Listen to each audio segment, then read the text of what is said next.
Assalamualaikum warahmatullahi wabarakatuh. Kami dari kelompok 10 akan mempresentasikan hasil diskusi kami terkait pembelajaran berbasis studi kasus pada muatan PPKN di SD. Adapun anggota kelompok kami 1. Ike Wandira Yona Citra, 2. Vanilia, 3. Kofifatul Lail. Pembelajaran berbasis studi kasus. Pembelajaran adalah suatu proses interaksi yang dilakukan antara guru, peserta didik dengan sumber belajarnya yang ada pada lingkungan sekitar mereka, yang dimana mereka akan saling bertukar informasi antara satu dengan yang lainnya. Menurut Hudojo, sistem pembelajaran konstruktivis memiliki ciri-ciri. A. Siswa terlibat aktif dalam belajarnya. Artinya, siswa belajar materi secara bermakna dengan bekerja dan berpikir. B. Informasi baru harus dikaitkan dengan informasi sebelumnya sehingga menyatu dengan pengetahuan yang dimiliki oleh siswa. Tujuan dari mata pelajaran PPKN 1. Berpikir secara kritis, rasional, dan kreatif dalam menanggapi isu kewarganegaraan. 2. Berpartisipasi secara bermutu dan bertanggung jawab. 3. Berkembang secara positif dan demokratis untuk membentuk diri berdasarkan karakter masyarakat Indonesia. 4.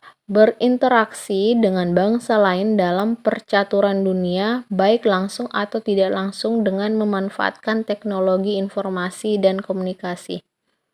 Studi kasus. Studi kasus merupakan eksplorasi mendalam dari sistem terikat berdasarkan pengumpulan data yang luas.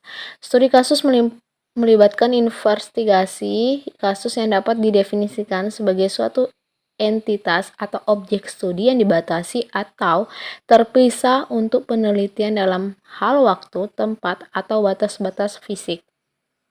Studi kasus yang kolektif terbagi menjadi 3 bagian, yaitu 1. Melibatkan beberapa kasus, 2. Dapat terjadi selama bertahan situs, 3. Menggunakan banyak individu. Kelebihan studi kasus. Salah satunya yaitu pendekatan studi kasus biasanya lebih fleksibel karena desainnya memang ditujukan untuk mengeksplorasi suatu permasalahan. Kelemahan dari studi kasus. 1. Pembelajaran studi kasus seringkali dipandang kurang ilmiah karena pengukurannya bersifat subjektif. 2. Karena bersifat deskriptif, studi kasus juga dianggap kurang memberi sumbangan dalam mengatasi suatu masalah. 3. Biaya penyelenggaraan yang relatif mahal. Dan 4. Karena fleksibilitas desain studi kasus, ini memungkinkan peneliti untuk beralih fokus ke arah yang tidak seharusnya. Langkah-langkah menyusun studi kasus. 1. Menentukan dan mendefinisikan pertanyaan penelitian. 2. Menentukan desain dan instrumen penelitian. 3. Mengumpulkan data. Dalam mengumpulkan data ini terbagi menjadi 2. A. Wawancara mendalam. B. Kuesioner. 4. Menentukan teknik analisis data. 5. Mempersiapkan laporan studi kasus.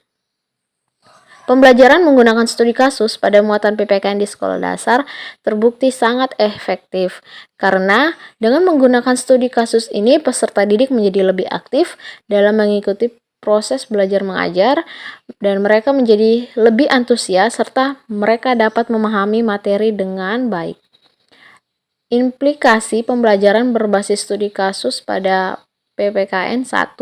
Meningkatkan hasil belajar dan motivasi PPKN siswa dan mempunyai peluang untuk dapat digunakan dalam menciptakan lingkungan belajar aktif dan variatif serta dapat mencapai tujuan pembelajaran yang secara efektif dan efisien.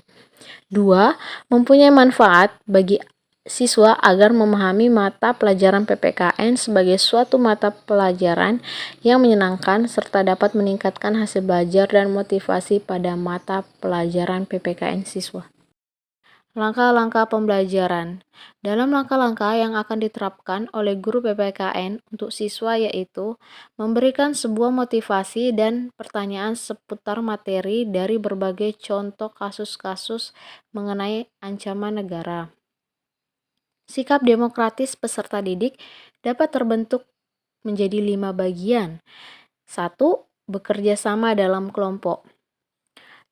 Bekerja sama dalam kelompok ini terdapat sebuah kegiatan diskusi kelompok, dan dari diskusi tersebut akan muncul sebuah komunikasi antar peserta didik sebagai bentuk kerjasama untuk menyelesaikan masalah.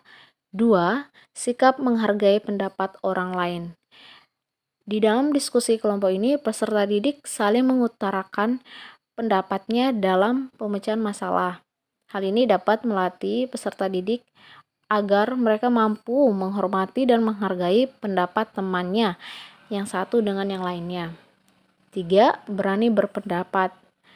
Setelah melakukan kegiatan diskusi, setiap kelompok ini akan mempresentasikan hasil diskusi pemecahan masalah kepada kelompok lain. Kemudian, dalam sesi tanya jawab, kelompok dapat langsung menjawab pertanyaan dari kelompok lain. Hal ini akan dapat melatih keberanian siswa dalam mengemukakan pendapatnya. 4. Guru lebih memiliki ketegasan.